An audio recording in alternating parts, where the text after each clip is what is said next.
So a little bit more about me and Tilt just before we jump in. My name is Eleanor Gibson. I come from a fundraising background, spent most of my career in the charity sector, working in innovation teams and supporting multiple different types of teams within and outside of charities to embed more agile ways of working so they can be more adaptable and innovative. And for the last 3 years, Julia and myself have been working as part of Tilt, and we've recently did a count up and we've worked with over 30 charities, which is pretty, a surprise to me, definitely. So it's lovely to be with you today to share with you an example of a particularly enjoyable case study with Gabi. So before we jump into hearing a bit more about the detail of your experience, Gabi, I want to tell everyone a little bit more about you. So you are the outgoing Director of Fundraising and Comms at Refuge. So Gabi was covering a 13-month maternity cover. And so during that time, she was leading the income generation and communications function. And that Refuge, if you don't know, is a UK-based charity which is all about supporting women and children who are experiencing or have experienced domestic abuse. So this covers things like campaigning, high-value partnerships, celebrity ambassadors, mass marketing, as well as sort of other aspects of fundraising. Gabi's worked in the charity sector for over 10 years, starting as a community fundraiser, same as me, in a local charity, and then working across large and medium charities. She has a real passion for people, both their abilities, their development and uniqueness, and truly believes in the power of the team. And you'll definitely be seeing the evidence of that later. And Gabi lives in West Sussex with her cat Flo and enjoys yoga, walking and baking. So hopefully we've given you some sweet treat ideas to take away from today, Gabi. But it's such a joy to have you with us. Thank you so much for sharing your experience with us. I'm really excited to dig into this with you. Yeah, me too. No, absolute pleasure. And Julia's just put in the chat that there's definitely a divide of chocolate versus lemon in this arena. And I cannot believe how many people love a Mars ice cream. It's like it has, I definitely need to go and get one later now. Apologies in advance, everyone, for the sugar highs and lows we're going to be experiencing after this. So, Gabi, I'd love if you could start out by telling us a little bit more about, I guess, the background. What was the situation at Refuge when you took up your directorship? Yeah, so this was last year in March, April time, and Refuge as an organisation, but actually our teams had been through an enormous amount of change, which I think everybody on this at this event will agree. I think all of us have, both in work and outside of work, had been through a turmoil, a time of change. And specifically for us at Refuge, we'd had an incredible amount of growth since the pandemic, both around our awareness being raised, more people needing our support, income generation. We have seen a huge amount of growth. I think as well, it's important to say that we've seen a huge amount of change within Refuge. From our leadership team has completely changed, our board has completely changed, the ways that we're fundraising are completely changed, and we actually merged as a directorate too. So fundraising and communications were separate directorates, and we'd recently merged together, seeing a fantastic opportunity that actually bringing those functions together could continue to strengthen our growth, both in how we're ensuring that we're raising our brand awareness, our key messaging, and also our income generation. We were also between strategies as a team. So we were in the last year of a 3-year fundraising strategy and looking at how we develop our first fundraising and communication strategy. And so I think it's safe to say that we were on this constant roller coaster of change, and I'd stepped into the director role in April, being a member of staff within Refuge previously, obviously an internal candidate, I've been at Refuge through that 4-year period beforehand. So I think that there was a lot of uncomfortableness. There was a lot of, I would say, some fear around what was going to happen next and where we were going and what that looked like, and that's perfectly normal. Changes, I think we as human beings can only cope with so much change, and we had all been through a significant amount, coming out of the pandemic, going into a cost of living crisis. I don't need to talk about what's going on, what we've seen in the political agenda, and it just feels like constant change. And I think for me, when I stepped into the role, I was very aware that obviously I was only going to be doing this particular role for a year, you know, and there was only so much that in 12 months, 12, 13 months you can achieve. And I think it was very clear to me that in that time, I wasn't going to be able to lead the fundraising and comms team to have significant income change or significant growth in certain aspects of our strategic priorities. So I decided that actually what I could really see as a positive change that I could, you know, lead to support the team, but also to leave at Refuge as well, was about how we were working together. You know, we were redefining as a newly formed function in fundraising and comms, you know, what were our team values? How do we work together? How do we strengthen the incredible skills we already had within the Directorate? What was missing in the Directorate? And what do we really want to do collectively and collaboratively together to drive forward our organisational strategy and in the development of our new fundraising and communication strategy as well. So within that environment of lots of change, it was, I think, rather than focusing on income directly, it was thinking about how do we solidify some ways of working and support the team to sort of adapt to change. Yeah, and I think where we'd seen such huge growth across all aspects of the work that we were delivering on, you know, and as we then merged together, it was a fantastic opportunity to look at, okay, so how can we make sure that we're working the best way that we can? How can we make sure that we've got the right skill sets here for what we need to do for the future? You know, we'd had humongous success around, in particular, around our digital acquisition programs, how we were championing forward our digital mobilization strategy.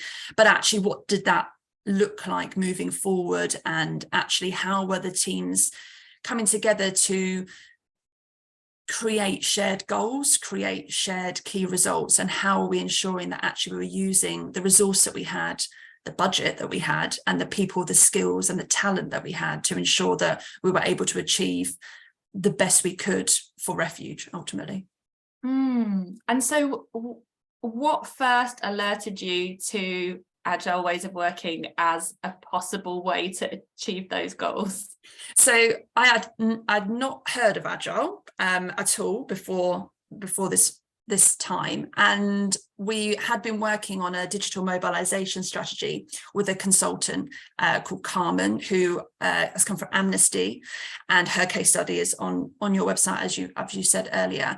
And actually Carmen was working with us to look at how we could implement the strategy as well as the development of it ahead of us recruiting our head of digital mobilization into the team. And it was Carmen that actually spoke about delivering the digital mobilization strategy in an agile way. And it was our conversations that then I started to look at, well, what is Agile? What does this mean? And so that's sort of where I became more aware of it. We obviously originally were going to focus on delivering the digital mobilization strategy in an agile way, which was a core team, the digital mobilization team, but actually with working with other teams within the fundraising and communication directorate. And I think that it sort of really sparked my interest, and I read more about from different case studies, both in the UK, but actually from around the world, and actually then spoke with you and Julia as well, and to sort of really understand, is this a way of working that one would work for us in fundraising and comms, and what is it about this particular way of working that's going to help us to achieve what I really saw as a fantastic opportunity to actually bring people and collaborate well in our directorate, and how we could start to really sort of shift that way of working.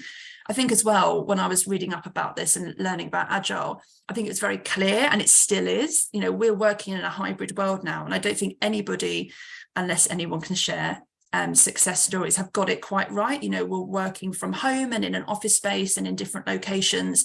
And, you know, that's very different. You know, at Refuge, we were office based before the pandemic. And how can we ensure that as we've grown and as teams are working in very different ways, that we're changing the way that we're delivering things to enable us to be the best team, the best individuals that we can to achieve our strategy and our goals. And what excited you when you're reading about agile ways of working, or when you were starting to get to grips with it? What difference were you hoping it would make? What were your goals? I know you said you started with a real focus on it as a way of delivering a digital mobilization strategy. We'll talk in a moment about how we adapted from there, but what excited you particularly, and what difference were you hoping agile ways of working would make? I think that looking at the style of how to deliver things, so things like sprints and how we work together and bring people in at different points, and pushing forward priorities and projects. I think to see and read case studies when, what would have taken 6 months took 3 months, I was like, well, surely this has got to help support how individuals within my directorate are managing diaries, how we run meetings, how we achieve things, and actually how that's going to support everyone in the team to feel really engaged, really motivated, and really drive forward collectively, and really start to think around moving away from that sort of supporter focus within each area to that one supporter experience, one supporter, and actually as part of that, redefining what we mean by supporter, because actually what it has enabled is you can see that people within the team are definitely thinking wider than just their own area, and thinking about, okay, how can this particular activity, product, what I'm leading on, actually benefit others, as in other teams, and actually how are we ensuring that we're not just shoehorning supporters into one particular area.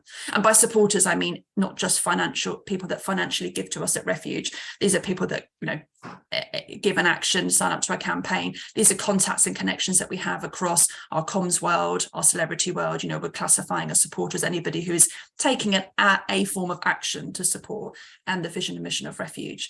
So I think that was, I suppose, what I could see as the really exciting opportunity that the Directorate newly formed. Actually, this was an opportunity to really bring everyone together, start to build that culture of trust and openness, transparency, but also that we can learn and fail and try together.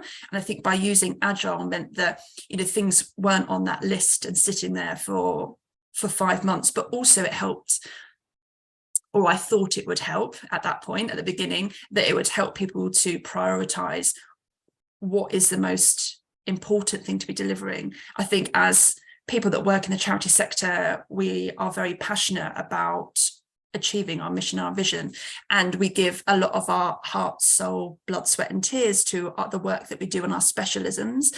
And I think that sometimes, well, we definitely in the last financial year, the year before, what we wanted to achieve was probably completely unrealistic with the staff that we had, the systems that we had. And it was about how we can be realistic, prioritize well, and achieve ultimately what we had all agreed were the key goals collectively to be able to achieve our organizational strategy. So it sounds like clear prioritizing less things was something, a sort of key outcome you're looking for, and what attracted you, and also those being delivered collaboratively rather than in silos, or that's your supporter, that's mine, and instead thinking about what can we do that's best, or bring in the maximum amount of supporters and support them to give in the way that they want to. Yeah, and the team, you said in my bio, I'm hugely passionate about people's development. I truly believe in teamwork. I think that the skills and strengths that people bring to a team and how diverse that is how you can succeed, and I could see within the Directorate that there was a lot to be done. There was a lot to do. I think there was a feeling of overwhelm, how people prioritize and how as well we look at additional metrics other than return on investment and income, because that is of course hugely important to fundraising. But now we were fundraising and communications, and what are we measuring as success, and how are we coming together to achieve key metrics to demonstrate as a directorate our success, but in ways that people feel real ownership and accountability for, to work together to achieve, that your specialist skill and strength can help to achieve a shared goal together, in a much more effective and efficient way as well. That, again, brings that balance of well-being, morale and success to individuals as well. Julia and I were just talking about that this morning, of we're often very income focused and revenue focused, when that's quite a lagging indicator. That's what happens at the end. And what are some of the leading indicators that we can start to measure, perhaps around like staff well-being or other things that we could be tracking and prioritizing in, so that later on the income comes in. So sounds like you got excited about agile ways of working. You heard Carmen Barlow talking about them, and you were thinking first of all about applying them around a really specific project. Would you tell us a little bit more about where you started with that digital mobilization work and applying agile ways of working there? Yeah, so I would have naturally gone, okay, this is what we're going to do, and let's implement it across the board. And then when I was doing a lot of reading and speaking to different people who had already started to work in agile ways, that was literally like the worst thing I possibly could have done, is to just go blanket across the directorate, right? Everyone's going to learn this. Everyone's going to, learn how we work in these ways. We're going to prioritize this, train everybody up. There was actually a case study in, I think it was New Zealand or Australia, where that had happened within a charitable organization. And actually they had to undo it all because it actually hindered what they were actually trying to achieve and do. So I think where we'd built the digital mobilization strategy, we were in the last year of our fundraising strategy, which, when we set that 3 years ago and where it was now, we'd achieved a lot of that already. And so I think for me, it was like, let's just start somewhere, because what I was very aware of is we'd already been through a huge amount of change. The team themselves were feeling that impact of change in all sorts of different ways. People accept and adapt to change in very different ways. And I was like, actually, let's start somewhere small and just see what happens, because I think to roll out something huge across the whole directorate, I think would have been really challenging for everyone in the directorate. And because we were working with Carmen Barlow at that time, it made sense to start with the digital engagement strategy. So that's where we started, and we picked a priority project that needed to be put into place and started our first sprint, which was led by members of the digital mobilization team, but also other team members across the directorate were involved in that. And I think what was really interesting from my perspective is, I think this is really important across the whole of this conversation, is that my role within that was to lead and champion this way of how we were going to be working. So I wasn't the one that was in doing the do. I was working with the heads of function and with managers to enable us to start looking at how we could potentially get agile to work for us. So the first sprint, which sprints usually take 2 to 3 weeks, actually took 8 weeks. And I think that in itself was a real eye-opener for me when that was being fed back, and sort of the insight and reflections that those particular members of staff that were in that initial sprint were sort of sharing. Things such as it didn't make sense. There was a real concern around how does this work with what we're trying to do, and it was very much, I think, seen as, oh, this is an additional thing to do on top of what we're already trying to do. And I can remember thinking, oh, it's taken 8 weeks, maybe this isn't going to work for us. And I think there was part of me when I was speaking with the heads of that, it's like, oh, okay, this isn't quite how we imagined it would go. But for me, change is uncomfortable. And I was hearing lots of people feeling uncomfortable. And I actually had a meeting the week before this particular period of time with one of my mentors, and we were talking about change. And that actually when people are saying things like, I don't understand, this doesn't seem to be working, what do we mean by this? And they're asking lots of questions and feeling very uncomfortable. They're being inquisitive to want to know. And actually that is what change is all about. And so it took a lot for me to, as leading this project, to make the decision that we're going to sit uncomfortably in this for a little bit longer and see what happens. And I spoke with the team and spoke with my heads of and said, you know, I appreciate this is uncomfortable. I appreciate that this feels very different to what we've usually done and how we deliver on things. But we're going to take this step by step. I think it was at that point as well that other members of the team that were involved in this particular sprint, suddenly it really shifted the sort of focus of, I made the decision to start with about focusing just on the digital mobilization strategy, but suddenly it became clear that actually I think the priority projects and where we could get the most benefit out of working in Agile was actually much broader than just this particular area of a particular function within the Directorate. Okay, so it sounds like you noticed you wanted to start small rather than sort of going big. And certainly where we have seen it work in some places, this kind of top down, here's how we're going to work in an Agile way, and it being very structured, can work. It can also create quite a lot of resistance. And it sounds, you know, I remember us talking at the beginning about, given the environment of so much change, we really recommended starting small, and that digital mobilization opportunity was particularly interesting and a good place to start, because it was a sort of cross-functional team coming together with a really clear goals that were set out in the strategy.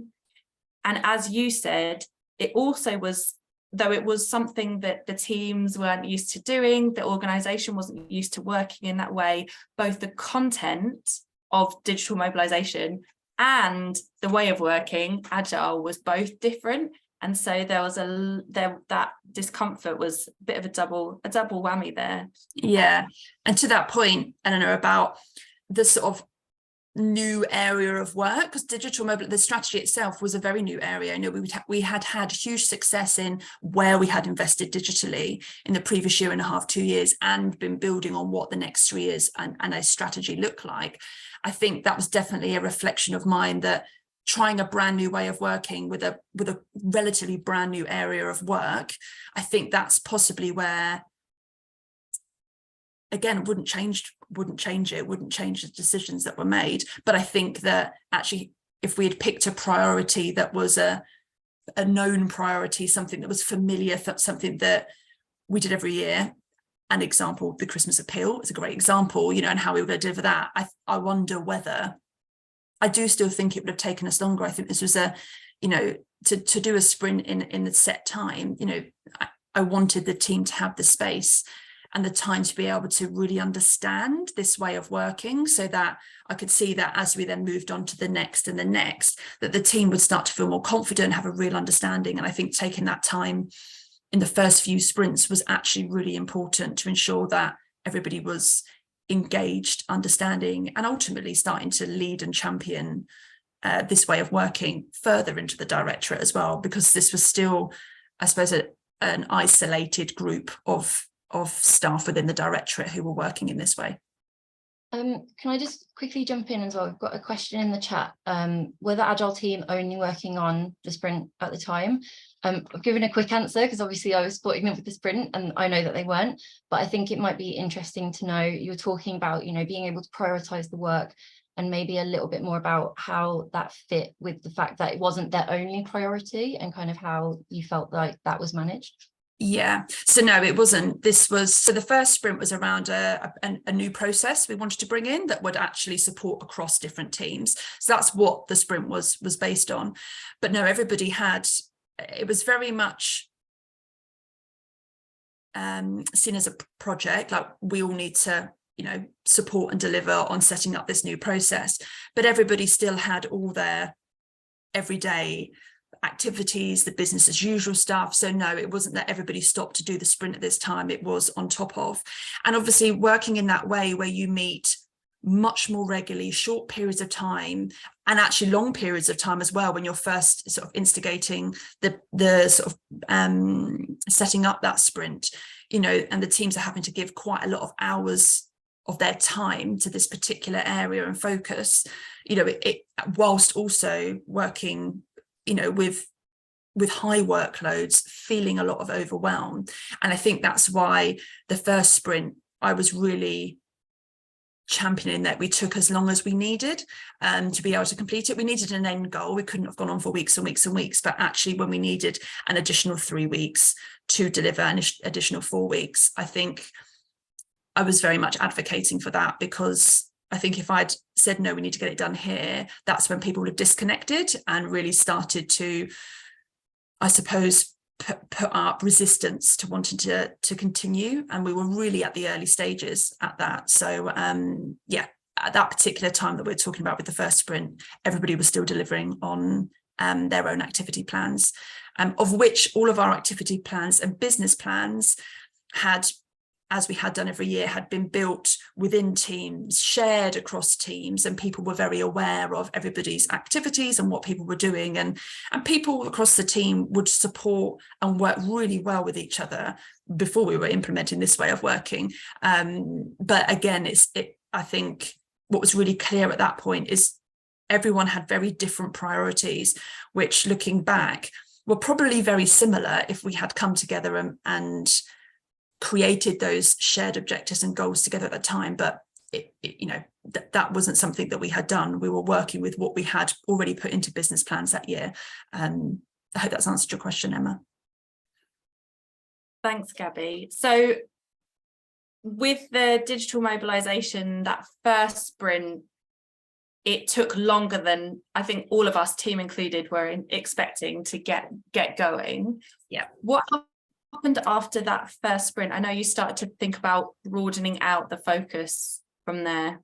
Yeah, I think that the group that had been part of that first sprint, I think it was suddenly quite apparent to me when speaking with them individually, but also the heads of as well, that actually they'd done a sprint, and actually this sort of core group, I felt like actually we now need to keep this core group moving forward on this journey, because they are ultimately going to be the trendsetters and the starting group to shift this way.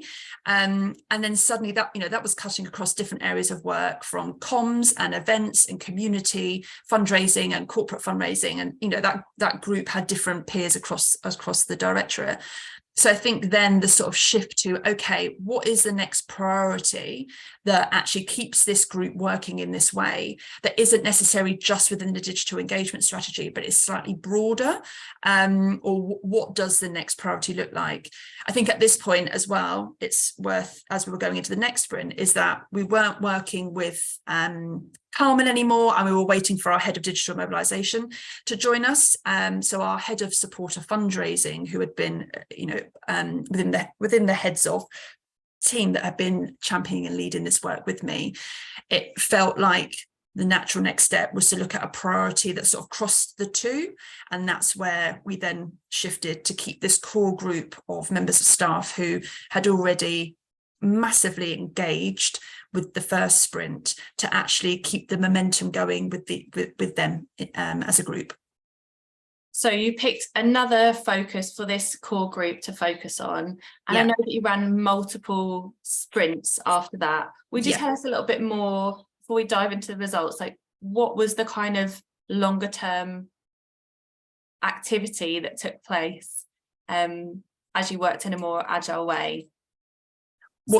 What do you mean by longer term? So as in, I know that there were other pieces of work that the team picked up, and then the team started to take agile ways of working back to their teams. Yeah.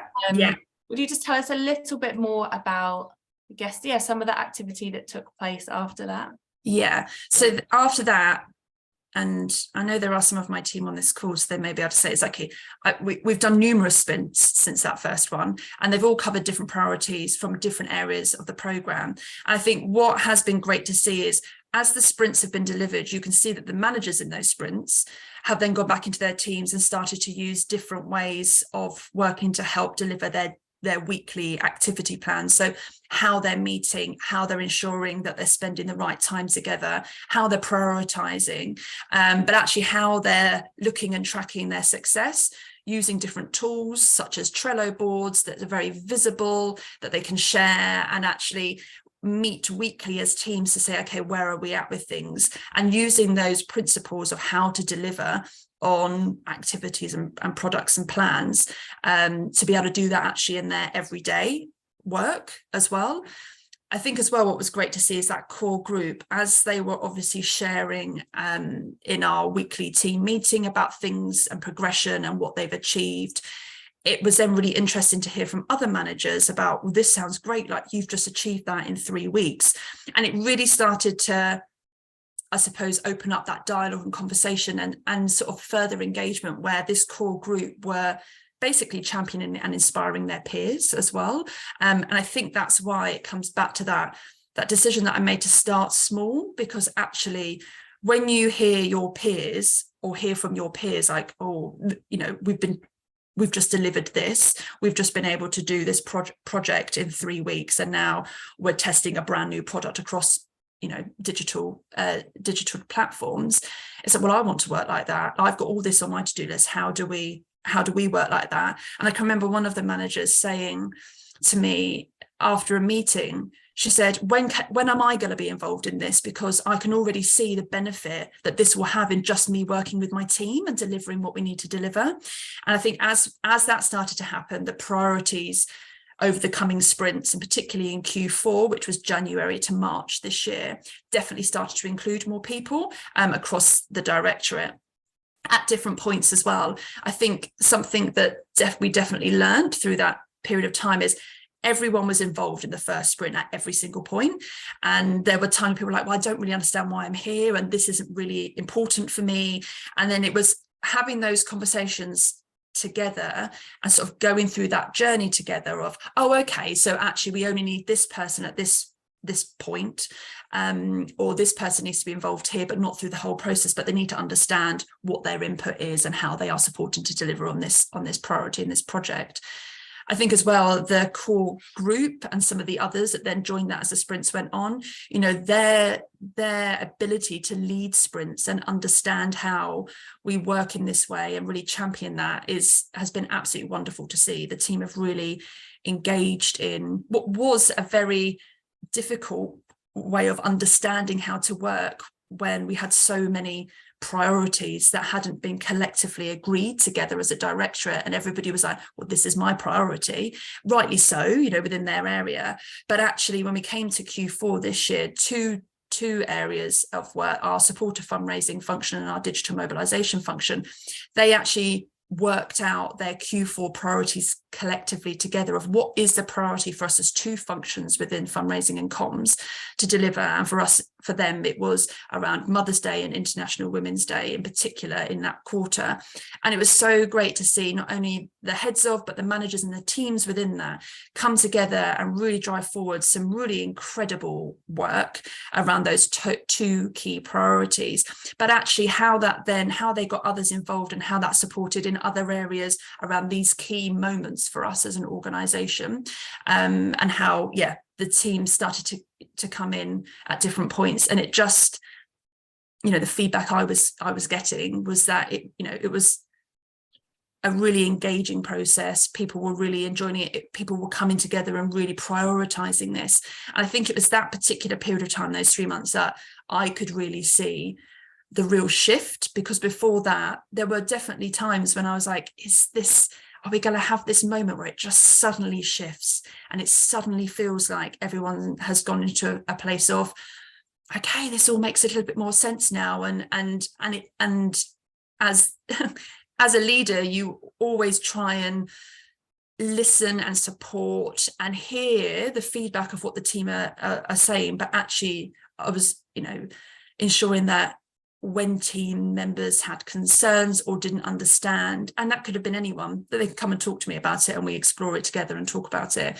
And I really stood by the fact that the change is uncomfortable. And I did truly believe, because I could see, you know, hearing back from the team members as they'd achieved different sprints, it was like, oh my God, we've now got that, and now we're able to do this. And just, I think that shift in the morale, 100%, I think then sort of really motivated others within the Directorate. And in that last quarter as well, we engaged in our business planning together for this financial year in a very different way. We're still going through that process, and it is very uncomfortable. Even I am finding it very uncomfortable because it's a very different way of creating shared objectives, shared like metrics around that, and sort of really shifting that mindset and bringing everybody on that journey. And it is challenging, and it is really hard to go moving away from your particular area or your particular function to say, okay, I'm going to deliver all these events, these are all the products I need to get out the door, and here's all the key things I need to improve in systems, processes. But actually how everybody within those functions are coming collectively together to look at and deliver on a shared goal. And we're just going through that process now, which again brings a whole new level of uncomfortableness and challenge, as we're sort of shifting and changing from ways we were working to new ways of working. And it sounds like that collaborative goal setting and delivery is kind of started out in a small cross-functional team doing the doing, then moved up to the kind of head level across those two key teams of digital mobilization and supporter engagement, then coming together and saying, okay, actually we can create some shared goals which enable our teams to have more clarity on what is the priority and require them to work together to deliver them. And now you're going up another level, which is across the whole directorate, right? Coming together and going, for the next chunk of time, for the next year, these are our shared goals. And it's been brilliant to watch that that collaborative, like radical prioritization approach spread outwards, kind of from the bottom up, because everybody's feeling the positive impact of that, the clarity that it brings, the ability to actually kind of deliver on some key priorities rather than trying to move everything forward at once. Yeah. Almost separately to each other. Yeah. And the team have always shown up, always come to the different elements of the sprints, the different planning sessions, when there's a huge amount going on, and particularly at certain points where we've had those meetings where there's a lot going on, everyone in the team has been so present and engaged, asking really good questions as well. I think that's definitely, I think about a year ago and where we are now as a directorate, I think that real shift in being able to feel very confident and comfortable to ask a lot of those questions, whether that be collectively together or on individual level, or come and ask me or one of our heads off. I think that the fact that everybody is, looking at something in their diary that's 3 hours together and thinking, I've got so much to do, but everyone is there and really present and really understands what we're trying to achieve together. And actually by doing this, it's going to actually reduce that list of things you're trying to achieve, which to some extent, a lot of what we plan in a year, it is unrealistic when you think about the amount of time it takes to deliver some of those things. And actually that's going to help us as a whole directorate, and then individually team members really understand their part to play in delivering our strategy, our new 2-year strategy, but actually will help them to go, okay, this is the amount of time I have in a week, this is what my priority is from my function to deliver that. We've got an additional 5 hours in that week, so actually there's some key things within our own area that we need to progress, and now we can prioritize those underneath. And it is a very different way of thinking, because it's very much been, in my substantive role before I became the director, it was very much like that. It's like, okay, here's our area, of which I was head of community and events. Here's what community events are going to do. Yeah, we'll make sure that we support you on this and support you on that and support you on this, but actually these are still our priorities. And would we ever get to a point where we would say, well, we're not going to do that anymore because we're going to do this? You would just try and get it all done. And sometimes it was those things that were bigger projects or new things or starting to change and shift stuff that then just never happened, because you're just trying to deliver, sometimes trying to deliver so much and just constantly going through that wheel of Q1, Q2, Q3, to have that time to stop and go, is this actually the best way to be spending resource and time and staff skills and strengths to deliver something? Is it really having an impact to be able to deliver what it is that we've agreed collectively that our strategic pillars and priorities are? So it sounds like embedding more agile ways of working has helped you and the Directorate to get more clarity on what are the priorities, what aren't, and to start delivering the key things that you want to together, rather than perhaps sometimes focusing on your own area or pulling in different directions. Yeah, and I think it's not about shifting what everyone's doing. What everyone is doing, or what everyone has been doing, and what everyone's, you know, key priorities are in their area are definitely correct. You know, we've got areas of fundraising that are looking at how can we optimize and test to recruit more people, how can we make sure that our stewardship is the best it can be to retain supporters. And again, that's from how we're retaining people that come through cash appeal and event, but also that's like through corporate partnerships, and actually how we're ensuring we retain our trust and foundations program, our major donor program. So everybody is looking to retain supporters, and that can be our key contacts as well. So our journalist contacts and our contacts within the database world, and how we're engaging and keeping those people supporting us, because ultimately, as I said earlier on, the definition of a supporter is not just somebody who donates money. It's much broader, our definition at Refuge anyway. So let's jump into some of the results that you've talked about. You've already talked about kind of the prioritization and collaboration. I know, and you mentioned some great fundraising results from Mother's Day and International Women's Day, and I saw a real uplift in income on those this year. I know when we've talked before, you've talked about how working in this different ways enabled you to take more opportunities that came your way. Would you tell us a bit more about that? Yeah, so actually, to your first point on International Women's Day and Mother's Day, one of the products, and we were about to launch it, then we were not able to launch it, and it got delayed. So actually, the reason why I'm sharing this is that the team had put all this work in to deliver and put all of our ads live for our product, and then it couldn't happen because we had to make some different decisions. But what the team then did is very quickly came together and looked at what another opportunity was, and they decided to run the product and the email series and the ask for cash and direct debits anyway, but just changed the language around the fact that it was focused on Mother's Day.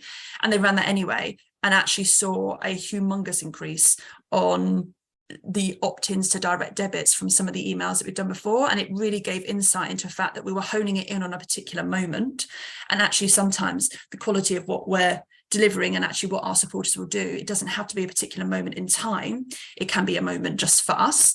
So I think that was a really great thing to see, that the team pivoted really quickly in a moment. Repurposed an approach, rather than saying, oh, well, that kind of to repurpose something that the work had already been done. Yeah, they could have easily gone, well, that day's passed now. It was Mother's Day. You know, we haven't got Mother's Day for another year, so we're just, they didn't. And I think that's because of how, again, they're looking at, you know, that was a key priority. Things happened that we couldn't, you know, were out of our control to a certain extent. And so again, it's great to see the teams go, okay, so what can we do? What does this look like? Because we don't want to waste the last 3 weeks of work that we've done to get to this point, and some really, really strong communications and asks within that. And so they did that, which was really great to see. Now I feel like I've gone off on a tangent. I can't remember. I was wondering I remember you talking about moving away from Meta and Twitter as an example of how you were able, again, the sort of setting these ways of working enabled you to be more adaptable when you needed to be. Would you tell me? So last year in Q3, so September to December, October to December, our mass audience income generation team noticed that a lot of our products, or some of our products, were actually costing us money to advertise for, and actually the return on ad spend was to a product that we really should have switched off. And they saw this happening, looked at the data, looked at the insight, and actually we were already starting to talk, and a priority for us was how we were moving away from Meta and testing on other platforms. So the team actually came together, looked at an opportunity, and wrote a short business case to come to me to say that this is what we're seeing, this is what the data's telling us. Ultimately, they wanted to reshift the spend from Meta and start testing things across Twitter, TikTok, and Snapchat. Again, I think it's important to add at this point. We've become very good as a team at really looking at and using data and using that to start to make decisions. We're definitely not a data-led decision-making team yet, but our data and the work we've done on that over the last 3 to 4 years has definitely put us in a really good position now to really rely on a lot of that data and make decisions. So again, the team had no idea what this looked like, so worked together quickly with the right people to look at, okay, could we start doing some testing? Again, that happened, that we went live with ads, the same product, but just on different platforms, and started to do a lot of testing around that.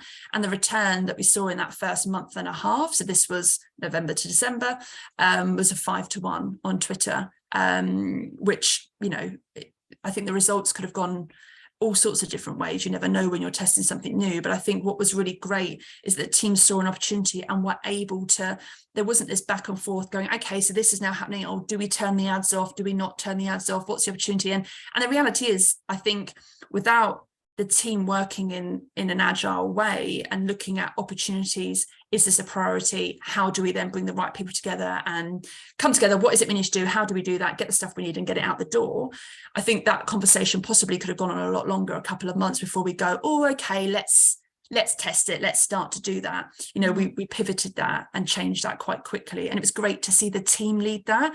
You know, that was a lot of our managers had come together to pull that insight and their recommendations together, of which were really strong when they were, you know, presented to me. And I looked at that and made the decision to, yes, let's try this, let's test this at a time when, you know, the impact across fundraising, across different areas at the moment, across different charities, you know, we are seeing an impact on how we're able to generate income at the moment in the current climate.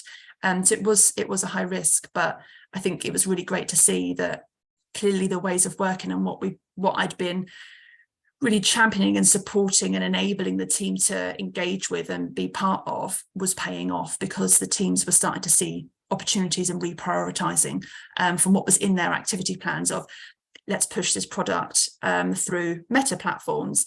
And then rather than just going, okay, let's just stop spend because it's not working, they, you know, how can they take that as an opportunity to test or optimize or learn something different?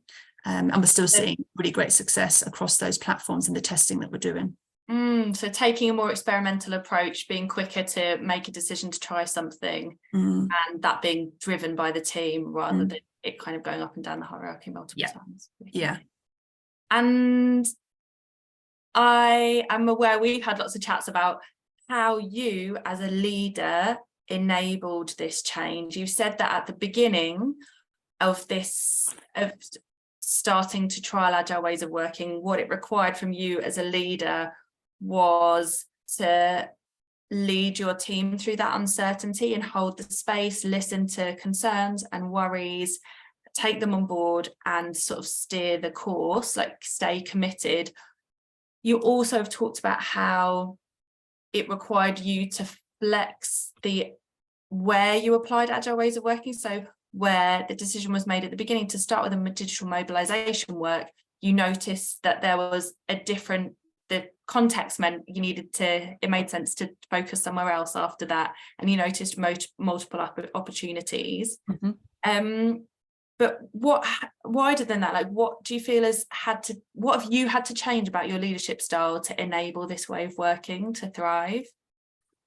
I think sitting in the uncomfortableness, because I think when we did the first sprint and it took a lot longer, and again the feedback from everybody, and it, you know, the vision that I had to do this was that it ultimately would be uncomfortable to begin with, but the whole purpose is that it supported everybody to do less, do bigger, do better, and ultimately achieve, you know, to be agile, ironically, to be able to look at how we can pivot and change quarterly, because that's what was going on around us. You know, you could set your plans for the year and 6 months in be in a very different scenario, of which I think is relatively normal with all of us. You know, you can set your plans whether you're in January or April, and a whole host of things can happen that can change that.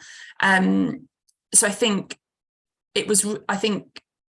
when I started to hear a lot of this is a lot of work, this doesn't make sense, there was definitely part of me that thought, maybe we need to stop this. Maybe this isn't going to work for us as a directorate. And I can remember spending a bit of time really thinking about, and I already said, earlier on this interview about speaking around actually change is uncomfortable. And so I think I just had to keep being very visible, keep sharing and acknowledging as well that this is uncomfortable. I'm hearing from you that this is taking up a lot of your time, and just keep re-emphasizing the reasons why we're doing it, because we are going on this journey together. And the fact that people are sharing feedback and telling me how it's feeling, what the issues are, what their concerns are, the fact that people are even sharing that is great, because hearing that feedback can only, and it did, it made us really pivot and change how we were going through this journey of implementing Agile. If no one had said anything and just remained silent, who knows where we would be now, potentially not as successfully placed as we are now than we were. So I think that definitely tested my leadership, because I think the whole point of it was that I was really trying to support better collaboration and actually start to take that overwhelmed, constant firefighting, hamster wheeling feeling from the team, and so that they could really start to see that actually, if we come together and deliver something together in particular quarters, we're going to have a much larger impact. So I think that was really difficult. I also think it's really difficult to keep informing and updating the rest of my peers, so the rest of the senior leadership team, because we were working, and implementing a very different way of working that the rest of the organisation wasn't. So we were sort of in silo in this particular, but actually how I was ensuring that I was sharing and informing about what the struggles were and the challenges were, but actually the success we were seeing as well. And I can remember having conversations with different members of the senior leadership team, and saying things like, we were able to deliver this in 3 weeks, or particularly the Mother's Day example that I've shared with you, and how we pivoted onto Twitter. And suddenly when I was able to share the results to say, this is what are some great results from the team, and then say, this is because we're looking at how we work together. It got more interest, I would say, from the senior leadership team of, okay, so what is it that how are you doing that differently? And I think that didn't come with challenges. So I think, again, it really tested my confidence in why I was bringing this in, why I was leading, that this is how our directorate was going to work, why it was my objective for the year, or one of my objectives for the year, to really start to shift the way that we're working to be more effective, more efficient, and ultimately, achieve what we need to within the directorate. So I think that was really hard. And finally, I am very much, if I see team members struggling, I want to come in and help, and I want to do, and that was a real challenge for me. I think the first sort of few weeks and months, I wanted to sort of, particularly with the heads of, come in and go, okay, well, let me help problem solve this. And actually, I suppose that was my shift as well, being within the director role, moving from a specialist area where I knew everything, I could answer questions, to a generalist area, and I had people that knew the specialism in much more detail than I did. And I think that shift to remain holding that space to listen, championing why we're doing it, listening to their concerns and helping people to overcome that, or shift and change the journey that we're going on so it makes it easier, or we need to flex some things or change some things. I think just coming at it with an open mind and just sort of taking that risk ultimately to go, okay, well, let's make and asking the team actually, well, what would be better? What would make this better now? What are you thinking would be the next step to take, and asking for their input and advice, and how we continue on this journey, but make it as easy as we can for people and engage people so that we can continue the shift. Because I think there was definitely a time where we could have just completely stopped and gone, no, this is all too much at this particular time. But then I can remember having a conversation with my heads of, it's like, well, when is the right time to change anything? If we think about the pandemic, we had no choice, did we? That happened. And actually, sometimes we could sit and go, well, we won't do that now. There's too much going on. We won't try and start somewhere and shift. And I definitely think there were times where I could have, just pulled the plug on the project and gone, no, let's just carry on working. But actually, I think keeping that vision of what I really saw and really believed in, that we could really start to shift. And I think as well, the reality is I was only going to achieve so much in 12 months. It wasn't that I was going to get to the end of the financial year and everyone was working in Agile and there were all these results increasing and everybody completely understood. And we were, had these great shared goals and everything was just, we were like the most highly performing team that there was. We're still going through that journey and we have come such a long way. And actually, I think supporting and engaging and teaching the heads of as well and giving them ownership and spending a lot of time with them because they really led a lot of this as well. My part was in the grand scale of things quite small when actually delivering, and I think that it was so easy for me to step into the detail. And that was a real challenge for me and my leadership style, because I very much come in and help and support, because if there's a problem to be solved, that's something that I really enjoy helping the team to do, being very much a people-centric leader. But actually, I knew that I needed to let the teams work through this together, and I knew that they would, and come to a solution, a proposed solution, how we change and shift things. And that is what happened, as we went through the 12-month journey. So it sounds like it required you to kind of provide some air covered, stay zoomed out, keep sharing the vision rather than detail, and coaching and encouraging and creating the space for the team heads, managers and team to decide what they thought was the right course of action in each example. Yeah, definitely. Fab. I think we should move to questions, because I've seen there's been quite a few questions that have popped up in the chat, and I know, Julia, you've been keeping an eye. Thank you so much for what you've shared so far, Gabi. It's brilliant to hear about the kind of journey overall. Let's dive into some questions that have come up in the chat. Julia. So the first one is from Maxine, and she has asked, how did you manage the external team, so especially outside of Directorate, like design technology type teams, delivering in tandem with your sprints, so kind of at the same time, and then you're trying to create like fully functioning product increments, so slightly jargony possibly, but like trying to create the iterations of what you were delivering with those external teams as well. So I think to some extent, the priorities we were picking were ones that were very much within, especially to begin with, within the Directorate. So actually the teams that needed to work together to deliver it were actually all within the Directorate. So things like how we put a process together. I think as well, there were key people within the sprint who then would have had a task to go and check with X person if this works. So it wasn't about necessarily at the beginning bringing everybody in, because I think people in external teams within Refuge would have probably come in and gone, well, this is a very different way of working. And actually, I think purposefully starting somewhere small and starting with priorities, which I appreciate to some extent, a lot of priorities. It isn't just us in isolation. If we're trying to deliver something within our Directorate, we are working with a multitude of others. But again, it's about allocating tasks to people in that core sprint group to maybe go and get that information or gather that stuff, rather than bringing that person in and giving them a time frame to be able to do that. What was the rest of the question, Julia? I think that answers the question. I think I would just quickly add to that as well, if you don't mind, that it was also making sure those tasks to bring in the other people were sort of set as early as possible. So you bring them in to inform what the requirements will be, rather than running a fully sort of, a full idea past them later and finding out, oh, that's totally wrong. The other thing, I think you were very lucky that the data team were part of that department, because often I know that can be like where there's quite a bit of conflicting ways of working.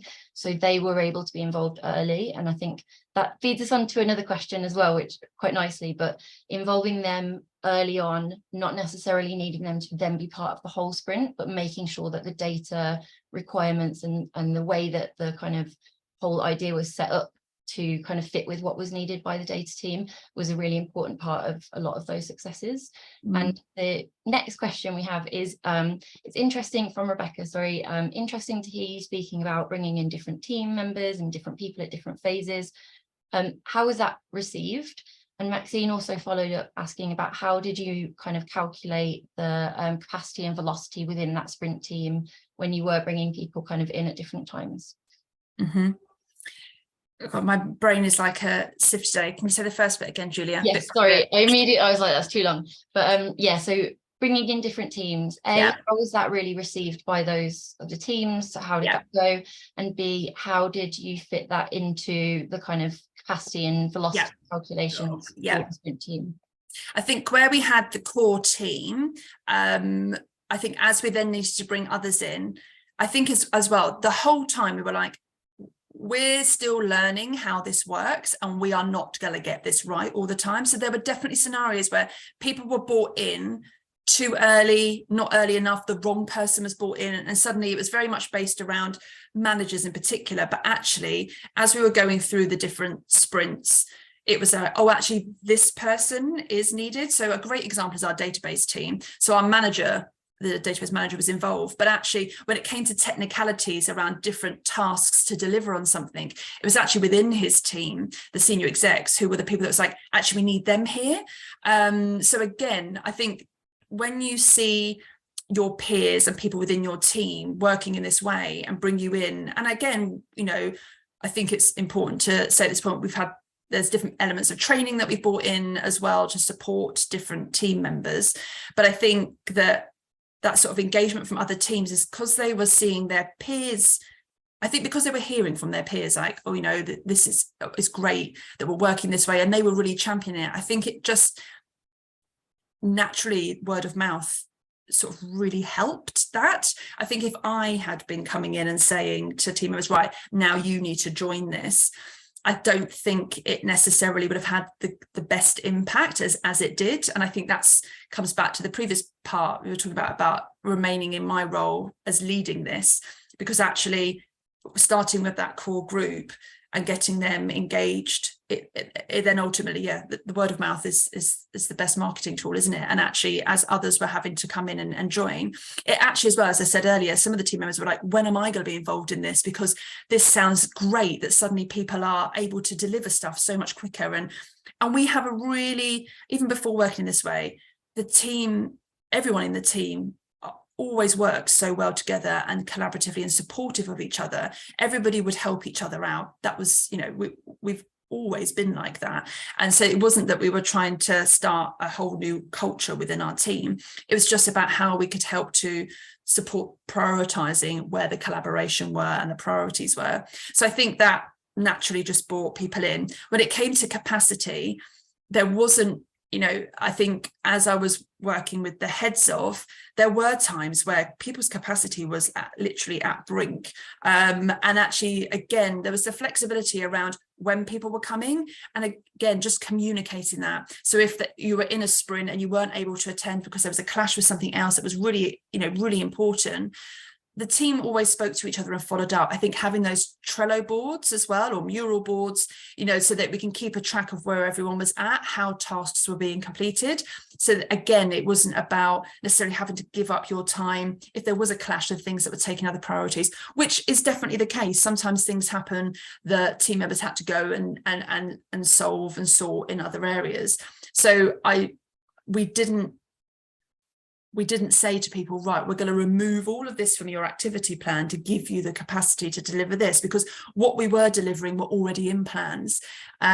Ultimately, to deliver it, all the people that were involved were always going to be involved in some form, but it would have just been hi, we need to move this project along, and everyone would have met, and then they would have made a list and gone, well, we can't do this for this length of time or this length of time. But because we were shifting about this is a priority right now, and this is why it's a priority right now, it meant that everybody was really bought into, okay, I really need to ensure that we that could be individually or our team is delivering on the tasks that are allocated to us so that we can achieve this and work together.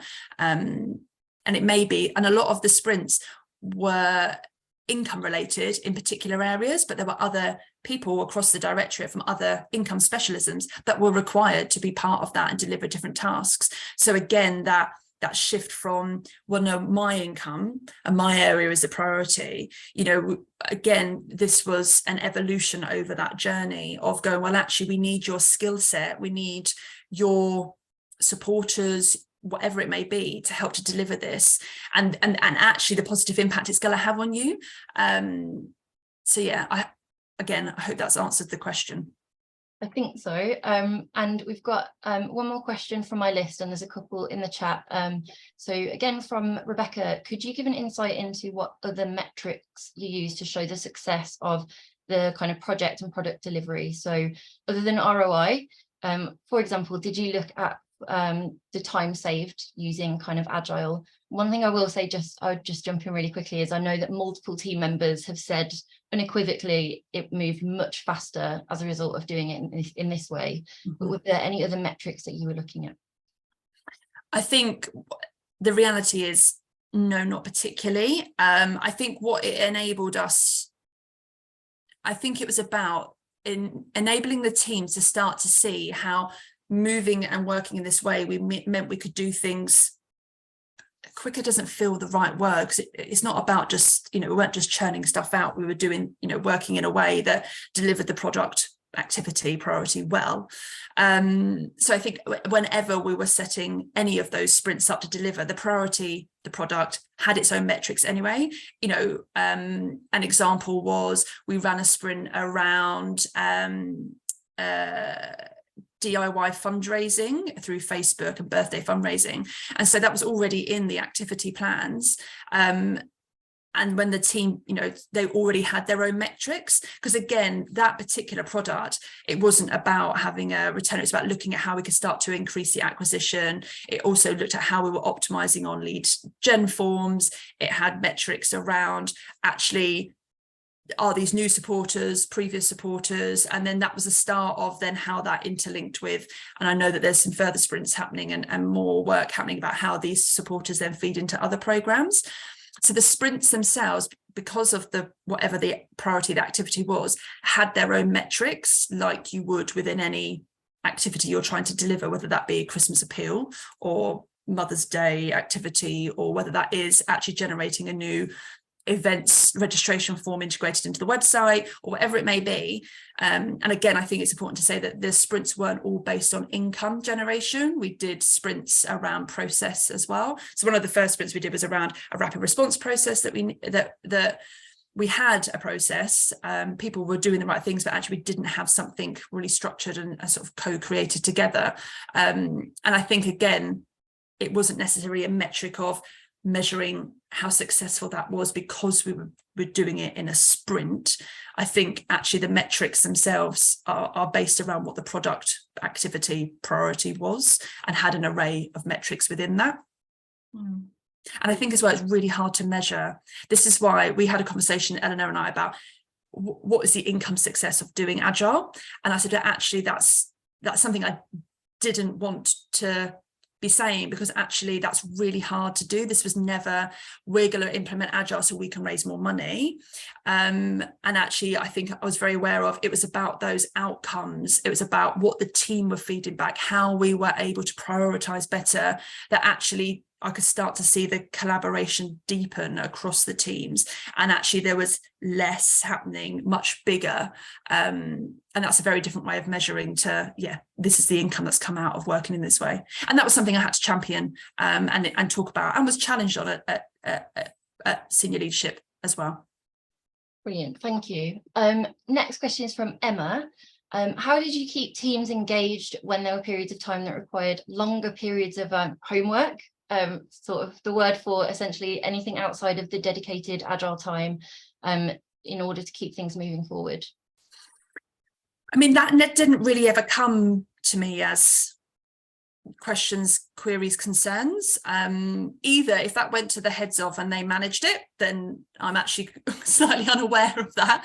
But actually that's not necessarily a bad thing, because again, when I look at the beginning and where we are now, there are very much less questions that come to me. I I don't hear, and obviously my role has now changed, obviously, but I don't hear a lot of what I was originally hearing. And for me, that's progress. Like, actually, either they know how to find out those answers themselves, they know how to problem solve that together, or the heads of are actually managing that and you know, overcoming that.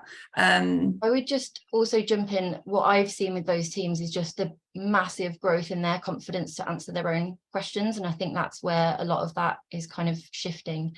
And I think definitely the kind of homework aspect was the way that they maybe perceived it more at the beginning, where we'd get to the next kind of the next Agile session and they'd say, well, what now? And you'd say, well, have you done any of that work? And they'd think, oh, I didn't know I was supposed to. Whereas now they'll go away and they'll find new problems, and they'll have already solved them by the time they come to the next conversation. They'll have solved them together using, their visual work planning or their kind of teams and their kind of, the way that they're delivering the work collectively. So I think that's the kind of homework approach is definitely, I think, more what we saw at the beginning. Yeah. But now it's very much shifted to, well, this is our work, we own it. The Agile ceremonies are just a way of articulating it so that we know that we're all on the same page. Yeah. And then we've got a final question from Catherine, which is, how can Agile principles and sprints be followed outside of a project or kind of product or a shared goal? For example, business as usual, such as managing resources within a creative service environment. So yeah, what do you think about using those Agile principles and sprints when it's not a kind of end-to-end project or product? Yeah. So a lot of the teams are doing that. So in there, and how they're managing their weekly team meetings, how they meet, how they reprioritize, they're using a lot of that. And again, spoke a lot about having that visibility across, I mean, most of the teams that have been working this way for a while now have everything on a mural board or are using Trello. It's sort of become part of their day-to-day and how they manage their business as usual. So I think starting where I made the decision to start a very particular area with particular projects, it was to start to teach everyone the skill set of that, so that naturally, hopefully, and it has happened, which is great, that will feed into actually how, as managers, they're managing their team and delivering. So I know a lot of the teams actually meet weekly, they look at what they're doing in that week, they reflect from the last week. Are there any barriers or blockers on what they said they need to achieve in the next week, and where things are at? And they're doing that within their individual team, but within their sort of wider teams. So like philanthropy, as an example, or public fundraising. So I definitely think that just sort of naturally happened, because I think the managers that were and team members that are involved were like, well, I don't want to just use this here. This could really help actually us to do everything within our within our team, and so I think a lot of that ways of working has just naturally gone into that delivery of everything else that isn't a collective priority. And again, going back to the training, a lot of the managers have had training around how to facilitate good meetings, and you can already see, like, when you're attending a meeting and the time that is going in and clear agendas, and there was just over a year ago, the team was talking about like spending so much time in meetings. Were they really constructive? Like how we were adapting to hybrid still. And I think having that training and hearing the feedback from that, most of the people that have been on that have said, like, oh God, I wish I'd known this skill set a long time ago.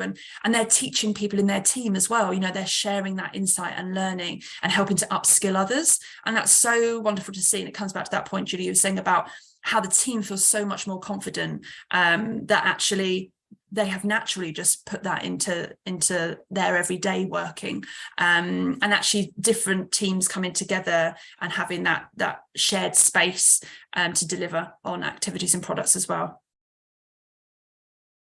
Thank you. That's all the questions that we've got time for.